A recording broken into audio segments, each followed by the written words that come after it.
Welcome in to the Rice Football Blue and Gray preview show. I am joined here with JP Heath. I am Matthew Bartlett, the editor and managing director of the Roost. And as promised, rain or shine, we will be back every week with you guys to kind of talk through the latest happenings in Rice football. This week, that means looking ahead at Texas Southern. And before we get there, we JP, we like to say we don't dwell on the past, but we are going to touch a little bit on the past to kind of start out because it's going to be germane to who is playing quarterback for Rice this weekend. Have we heard this story before? Yeah, unfortunately, that was wild, wasn't it? 4 quarterbacks in one game. It was out of necessity. It's not like they were just arbitrarily deciding who would play, but yeah.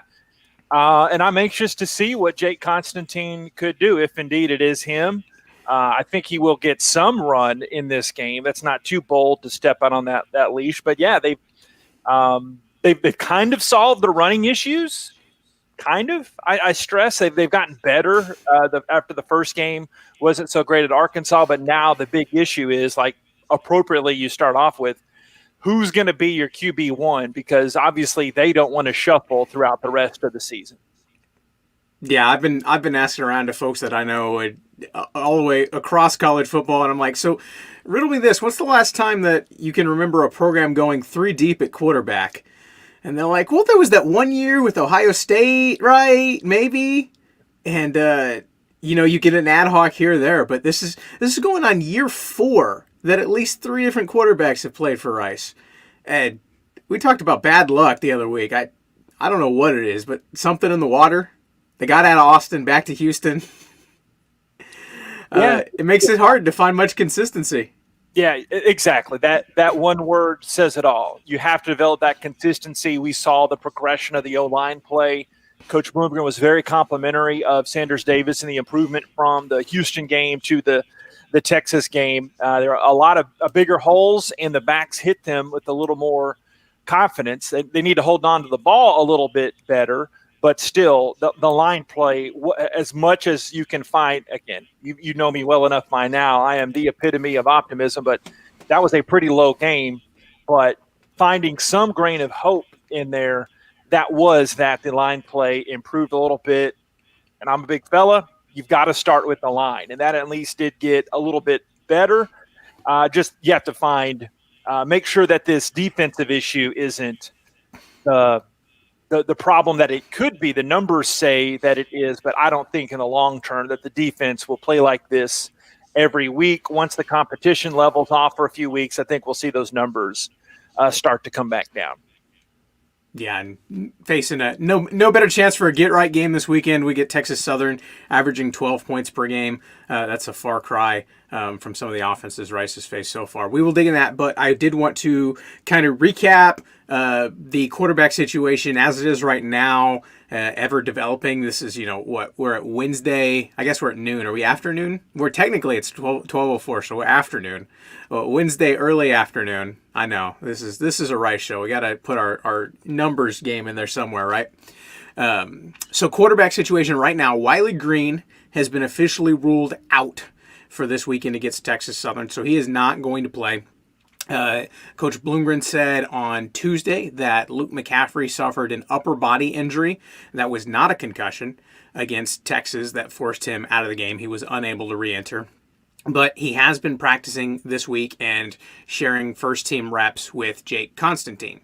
And Jake Constantine entered the game midway through the second quarter, if memory serves me right, against Texas.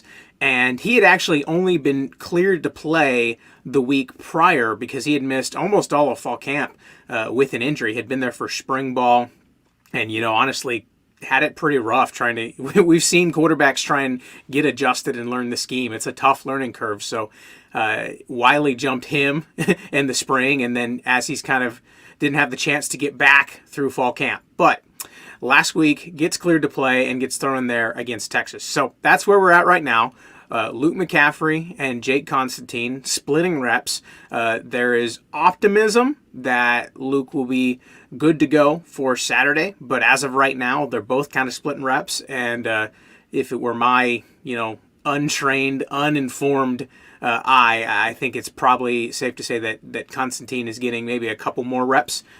Who's to say if that is getting more familiarity to the guy who literally hasn't played football in 4 weeks versus the guy who's been there. But that's kind of where we're at right now. It took me 2 minutes just to give us where the quarterback situation is at. Did I miss anything, JP? And quite candidly, you could have gone more. And I think Constantine, again, fog of war sometimes in a broadcast. I don't have the exact play-by-play right in front of me, but I think Constantine came on at later stage of the second quarter. So he got the full second half and like at least the last quarter of that second quarter, if that makes any sense. Right. He was candid. It was the first time we got to talk to him at length when he joined the media yesterday.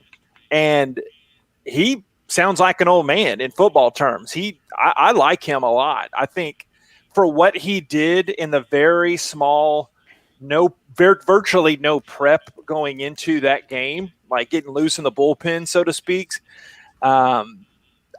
he did good. He didn't force anything. I think he played the game that was in front of him in that game, and he found some good connections with the tight ends, which we've been wanting to see a lot more of. So I like Constantine, but Jake, man, the only thing wrong with you, the only thing is I saw you with a Red Sox hat on.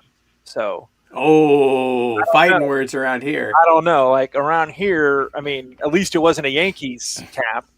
And keep in mind, this comes from a Rangers fan. Tisk, tisk. Say, you can share Brock Holt, right? You have that commonality? True. That's true. Okay, I should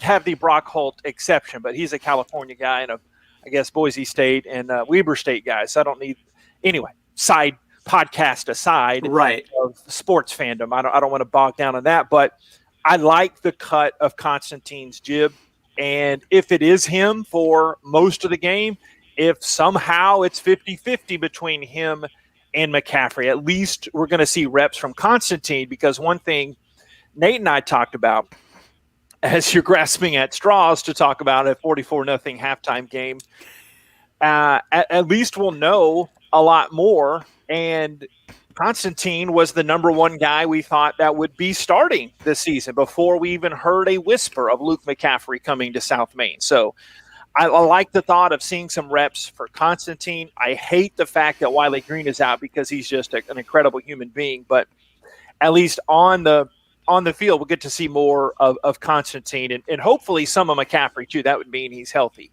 because I think McCaffrey is potentially the guy of the future. Yeah, absolutely. And 12 for 15, Jake Constantine, 80 yards against Texas. Quarterbacks as a whole, you had 3 quarterbacks go in, and they all completed. I think McCaffrey was the worst. He only completed 67% of his passes, which is pretty good. So, all things considered, we saw a little bit getting thrown in there when we were speaking with him. I was like, can I walk me through that? Because the last time you played a college football game was in 2019 at Weber State. And then, boom, University of Texas. So didn't look shell-shocked, didn't look overwhelmed, so that was a plus. And I guess that gets us into Texas Southern, because as of right now, it's looking like we are going to see some amount of Jake Constantine against Texas Southern. And it's going to be interesting because, we talked about the Southwest Conference run where Rice has now gone through the gauntlet of, the University of Texas, Houston, Arkansas, I guess going in reverse order. They have survived, maybe. They're at least out the other side, we can say that. And they pull up against a Texas Southern team that has not won a football game since 2018. Correction, they did have officially a 2-0 victory in the spring season, but that game was not played. It was a COVID forfeit by the other team. So they have not won a game since the football team took the field under Clarence McKinney, their current head coach, former guy. He was across the street at Houston, then went up to A&M. So he's been around and knows Rice, knows the city of Houston, and is going to stack up against Rice this weekend. Do you kind of got like some big picture thoughts before we get into the nitty gritty of this game and kind of the significance that it's going to mean for this Rice football program? Yeah, for sure. One, you've got to win it. Crazy concept coming on and saying, Hold "Hey, on, let me write that down. Got yeah, to win. I'll wait for you writers. I don't know your shorthand. So you've got to win. I mean, get right, call whatever you want. I'm not guaranteeing anything, but they've got to get themselves right in this one. There are a lot of changes on the Rice 2 deep that we'll get to in the nitty gritty as you speak, but you cannot take them lightly. They're a young team. They've got 58 true or redshirt freshmen on their team, but this is a team that's making the very short road trip coming up. They'll be amped up to play. So you need a really good start. You need a couple of quick scores, ideally 14-0 and not 10-0, and then hopefully get a lot of guys in. Again, this is not me guaranteeing anything. This is how I'd like to see it go. They've got a lot of talent. They've got you heard KK Orji talking about it yesterday. That was a good back and forth talking about his homeboy, as he called him, Jonathan Giles. He was a quarterback for 2 years with KK in high school south of town, but he was an all Big 12 Texas Tech wide receiver, went to LSU, had some injuries. So they've got a few guys like that. They've also got a secondary member that played some at A&M and did pretty well for the Aggies. So there's talent on there from some older, like 6th and even 7th year guys out there, but a lot of young guys. But they're not playing college football because they're bad at the game. The Owls have to come out with some confidence, and I like what KK also said yesterday, Kenneth, the guys call him KK, but he said, hey, we're playing this Texas Southern game like we're playing Texas all over again. I wish we could play him again. And I wanted to butt in, well, you'll be here when you play him again in 2023, but hey, it wasn't the time, right? I don't want to be that know-it-all. But they've got to play their game. They can't worry about who's across from them. There are so many things to work on that they've got to worry about. One, winning the game, getting out to the great start, and not worrying about the jersey. And they've got to take care of their own business. Yeah, absolutely. So you mentioned a couple changes on the depth chart. Let's kind of run down. I think the defense probably has the most. So we'll start with the defense and kind of how they match up with those skill guys across from Texas Southern. And I think, I guess as an aside, as I intro that, I think it's interesting, so far you've been kind of able to circle a guy on the other side of the field for the Rice defense to kind of stop and say we can't let X beat us. It was Traylon Burks against Arkansas. It was Clayton Tune against Houston pretty clearly, and Nate Dell at the skill position, and then Bijan Robinson at Texas. So Arkansas, Rice was able to kind of control Traylon Burks. I think Tank Dell and Bijan Robinson had their way, but I don't think against this Texas Southern team that there's really one guy. They so far have kind of spread the ball out when it's come to who's carrying the ball, who's catching the ball, and the quarterback kind of likes to keep things level. There's not a concentration, so I think that was just an interesting side as we set the stage. This is going to be an opportunity for the Rice defense to just play him straight up. Just get your guy. You don't have to do anything exotic to worry for one particular person. Roll things one way or another. It's just go back and play basic football. As basic as you can get, right? So with that said, defensive changes. We got Ekene and Ichukwu. I can never say that. Ichukwu. Wow. Sorry, Kenna. He's sliding over to defensive end because you have Isaiah Floyd coming in and taking the nose tackle spot with Elijah Garcia next to him. Isaiah kind of cross-trained. It was in fall camp with the offense, and then kind of started cross-training, I guess, a week and a half ago. Played a little against Houston and is now on defense. And then KK over at the rush linebacker spot. And you got Viper, as of right now, penciling in Kirk Lockhart with Trayshawn Chamberlain. Probably it's trending towards him not being able to play in this game. And then the secondary is the secondary. So we've seen those guys, and they're all still healthy and kicking at that point. Anything stand out to you? Isaiah Floyd flipping positions. What kind of is what are you circling for this unit, especially the front seven, as they kind of move guys around to have success?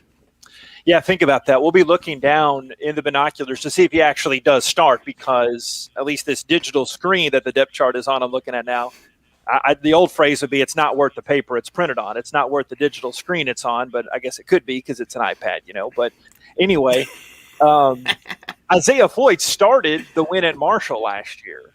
And for him to flip that, it's the coolest thing to me. I mean, it's not like a season headline grabber, maybe, but you've got to stop and pause in at least a forum like this and give him a lot of just due, because he was an offensive lineman in high school, and then he came as a defensive lineman primarily, but he had that flex ability.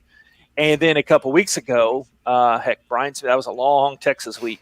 Brian Smith told me last week, actually, that Isaiah would be on the defensive side of things most of the rest of the way. So because of some things having to be shuffled around there, Elijah moves back to the defensive tackle, and Isaiah Floyd will be more over the ball. And the only name that I would add that you didn't mention was Gabe Taylor coming down. Coach Bloomgren told me right before the Texas game, that with that Viper, and again, they're all amorphous and in guys play. It's not like you're playing in this one spot and that's it. No, I mean, everything's not in the Brian Smith defense. No, everything's an amoeba, and everybody is everything right now yesterday, okay? But Gabe Taylor comes down, and he plays a lot of that too. And that's not even to mention when they go into dime, and they have this 33 stack look that they'll do too. So, yeah, mainly the 4-2-5, but even if they throw in that extra defensive back, Taylor slides down and Lockhart can move over. And Prudy Calderon's moved up a spot as well, too. So that's obviously a name from years gone by that we remember really well, that he's been a ball hawk in the past. And then I saw Jordan Dunbar win over Miles McCord, but they still very well could be, depending on how they come out. They could start opposite of each other, too. So just because we say it, a couple of friendly knuckleheads bantering back and forth here, that doesn't mean that's the way it's going to happen. So, yeah, it's a game where they can work on a lot of that stuff. And I'm anxious to see, starting with Isaiah, how it works out on the Owls defense, because Coach Bloomgren told me on his show Monday night, which I know you are glued to just every second of, Mr. Bartlett. By the way, side tease, pause button, 20-minute talk with Nate Griffin. I kid you not. You learn everything you would need to know from Nate Griffin it's on the Rice House Insider podcast link. But they expect some tempo. They expect some speed coming from Texas Southern. And Coach Bloomgren has the utmost respect from Coach McKinney, who knows his way around Houston and knows his way around Power 5 programs in our state too. So they're not selling them short, and they're going to go out there and know they have a lot of things to work on to get this win. But the defense, a lot of things shuffled around. I think they're last in the nation in points per game right now. There should be an asterisk with that. Like, hey, no one's played a schedule like this in these first 3 games. So I think this defense has a lot of tools to bounce back, and I think that starts coming up on Saturday. Yeah, and I think it's kind of a prove-it moment. It'll be interesting because you want to accomplish a lot of things. First and foremost, I think KK mentioned he wants a shutout. I'm like, yeah, all the shutouts. Shut them out for the rest of the year. I'd love to see that. So that's on the goal sheet, I guess, so to speak. We've also got a lot of guys. El Royal Morris is kind of circled in. Adrian Siano has played a little bit. DJ Arkansas. You mentioned Jordan Dunbar. He's been starting since the get-go over Miles McCord, but Miles is kind of mixed in a little bit. Terrence Ellis, another linebacker. I said a lot of young linebackers. And we haven't seen Blake Banish on the defensive line. That is one large human that can do a couple things. So I guess the marching orders here, from us yokels sitting on the video screen, take care of business, win your one-on-ones, do your 111th, the whole shtick that Bloomgren has preached to these guys since the beginning. Follow through on the execution, and then hopefully we get to see some of the young guys, some of the guys who haven't played as much, and kind of get them some reps and some depth, some experience. So I'm interested there. I think they're going to line up pretty well. I think you could kind of clearly see, against Texas, and I just come back to a couple cuts, man, by Bijan Robinson. There was a lot there where I think the defense schematically was lined up in the right place, and they just got beat by an incredible running back, and you don't want to, but you can live with that. If you make a fundamental mistake that you are out of position, that's on you. But if you do the right thing and you just get beat, sometimes you just get beat. So I guess chalking it up and hoping that most of those, points that have come so far, and a good of them have, are either correctable pieces that you've worked on, or, you got beat and you move on. So that's the defense. Anything else? Yeah, I did want to add, I expect to see a lot from Adrian Siano. I forget if you mentioned him or not, but he was one of the guys when I asked Coach Bloomgren pregame of the freshmen, true or redshirt. And everybody's a freshman these days with the new eligibility and the COVID year. It seems like everybody's a freshman, redshirt, sophomore. No, but Siano, true freshman out of Prosper, they can play some ball north of Dallas there, and he is one. He's a dude of the future.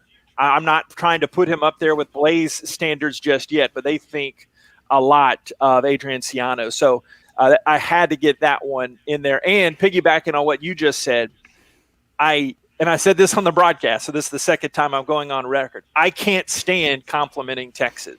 I can't stand saying good things about any opponent out there, much less the state school in Austin.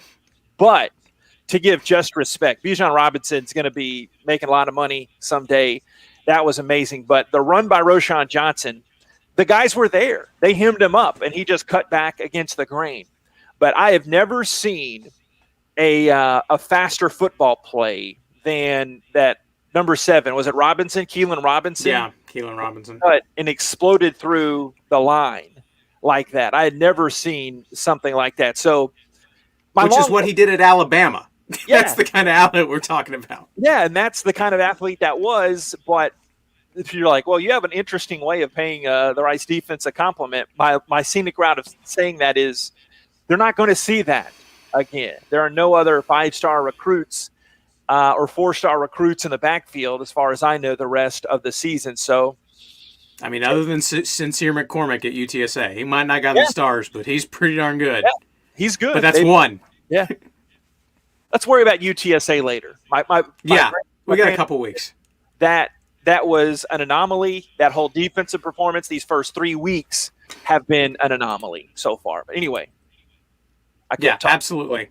No, you're right. We got a lot of. There's been a lot of pent up expectation, I think, and we circle back up to the Rice offense against this Texas Southern defense. I think it's noteworthy. They gave up points and droves to Baylor. We talked about the talent gap and what Rice had to deal with against Texas. So there's that. But they also gave up a ton of points to Prairie View, which is not Baylor, which is not Texas. So this is a defense that can be scored on. And then I think something that's notable that Rice is going to have to look out for. They do have 5 quarterback hits on the season, have been able to get a little bit of pressure and get creative protecting the quarterback. That's something that Bloomgren did mention. They did okay against Texas, but probably not great. I think having 2 quarterbacks leave the game with injury is probably some semblance that you didn't do it as good as you could have. And especially with the rate that Rice is losing quarterbacks, protecting the quarterback is going to be huge. We want to see that offensive line do well. And then this is one that I have circled. I'm sure JP on Boardy, you have circled 6.8 yards per carry allowed by the Texas Southern defense. Is it as simple as put the ball in Jordan Meyer's gut and watch him go? If you see the line play like you did against Texas in those patches, yes, like you mentioned, Boss mentioned that they weren't totally happy with the pass protection in the game against Texas. There were some things to work on. They really like the run blocking, though. So you've got to be aggressive. You saw, again, not discrediting Texas, but not giving them effusive praise like I did earlier. But you saw Kalen Griffin running hard. It wasn't a career-high game like he had a week prior, but he hit the hole really hard. And it might have been working against him, because when the Longhorns put the hat on that ball and it scored it out. But they just got to hit it hard. This is non-coach saying that was a huge difference in that game against Texas when they had a better yards per carry. That wasn't the issue that got them. They've gotten a lot better running the ball. I'd like to see more from the tight ends, too. We saw, 3 total catches from the tight ends in the first 2 games, and we saw 4 or 5 because you had 3 from Jack and then 1 each from Robert and Jager, right? If I'm It's totally off the top of my noggin. I trust your insight, though. So I think getting the tight ends involved more would be big because the Owls, with the receiving depth that's been what it is, they haven't been able to stretch it deep yet. And Coach Bloomgren's candid when we talked to him yesterday. They want to see more from Jake Bailey. My words, not his. They want to see more from some other guys. So is this a game that C.J. McCord gets in there? Is this a game where you see more from Andrew Mason? You want to see Cedric Patterson do a lot more. So still a lot we could have gone on and on. There's still a lot to work on with this Rice Owls offense. No matter if they're playing Texas Southern or like Southern Miss like they are the week after. They've still got a lot to focus on this week. Yeah, absolutely. And, you mentioned going down the list of the guys and the opportunities they'll have. August Pete's still out. Bradley Rosner's still out. TBD on Zane Knight, but we could be without him. Rice will be rather this weekend. So you're talking about a 3 wide receiver set that's going to have Ced Patterson and Jake Bailey and somebody else, probably Andrew Mason. You mentioned C.J. McCord. They got a whole host of young guys that we haven't seen yet. I'd love to get a look at Jaden Fulmer, some of those. Reed Westervelt, who caught 100 touchdowns at big 5A football and walked on at Rice. That's crazy.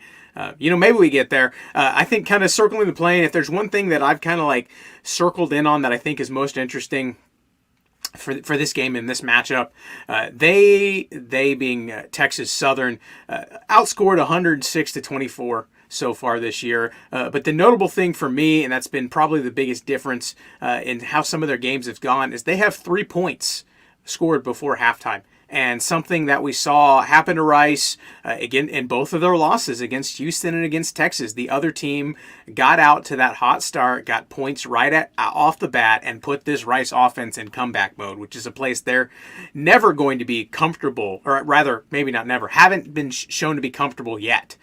So if Rice can get those stops and hold Texas Southern off the board early, then you're talking about you're playing your kind of ball, your kind of tempo. This is an offense that converts 27% on third down. So the opportunities are here to just play sound fundamental defense, 1A, and then B, what we haven't seen and I need to see from the Rice offense is take advantage of opportunities, man. Sometimes to beat great teams, you have to go and do something special. And there's a time and place for that, but there's also something to be said of, hey man, make your field goals. Or, hey, don't drop passes on third down. Or, make sure you cover your block and the back can get 6 yards instead of 3.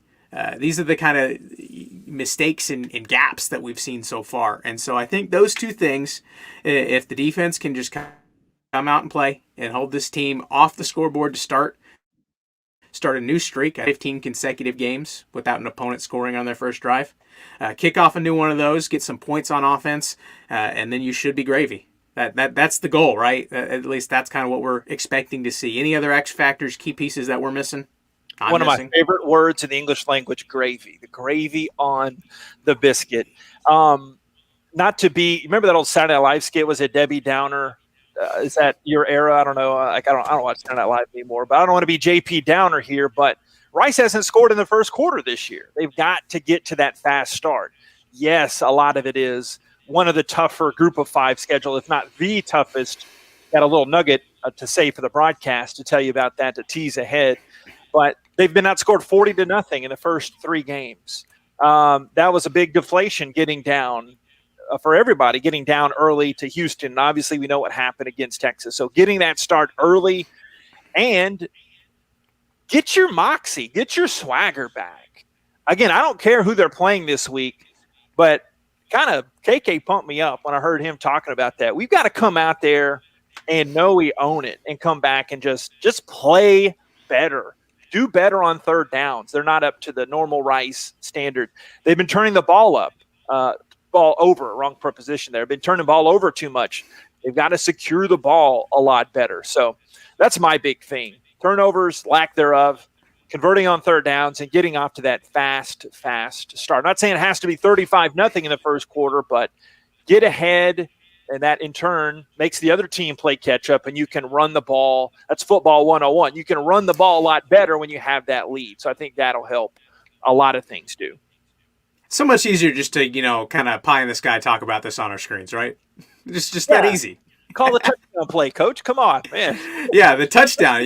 Put that one in your playbook. We'd love to see that, or at least a couple of that. 4, 5, 6, as many touchdowns as you want. How about that? Well, we're at the half-hour mark. Do you count on your hands for us? We'll wrap up. Where do people point us in the right direction? I know I've been enjoying kind of following your inside the booth look at as we follow along these games. I don't know if you feel us watching you, but we watch you. Trust so me, I where do. do we where do we need to go and check you out, and make sure Rice fans know everything they need for this coming weekend? 2 companies are trying to help out a little bit, Facebook and YouTube. We have the Rice Owls accounts. And then I'm Rice Owls Voice on Twitter. We'll stream that too. We have a pregame show. And I'm contemplating, I haven't approved this with the masses, or the masses of being Nate and the Rice folks, but doing like a post-game recap too, taking questions. We want folks to be interactive. I've started doing that more on the Facebook. Be kind, always be kind. But we just want to interact with the folks. We have so much fun doing the broadcast, and we want the audience to have fun with us on the Facebook, YouTube streams.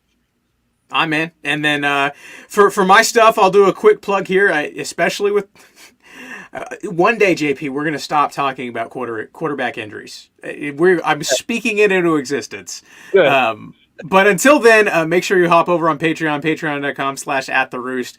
Go grab our practice notes up. We put one out beginning of the week, end of the week, and I'll be out there at practice Wednesday today, and we'll have hopefully some more clarity on that situation and who's going to play and who's available. We talked for 5-6 minutes just on the depth chart changes from the Texas game, so we got some commentary and stuff on there. There's a lot to get into. We got a lot more in this season, as I think Bloomgren mentioned earlier this week, and some of the players and leaders on this team, that they're starting a new season this week. They've got through their toughest slate. They got 9 games left. They want to win 6 of them to get to a bowl, so we're not done. And we will be back here next week. I guess we went Texas, Southern, Southern Miss. So keep that, that's not an alliteration. Play on words, whatever that is. Those linkages going. So, yep, I'll close this out there. But show up to the game, wear your blue and gray. And hopefully we'll be touching in with JP afterwards to wrap up a win. But for now, that's JP. I'm Matthew. And we'll see you next week. Rice Fight. Never dies.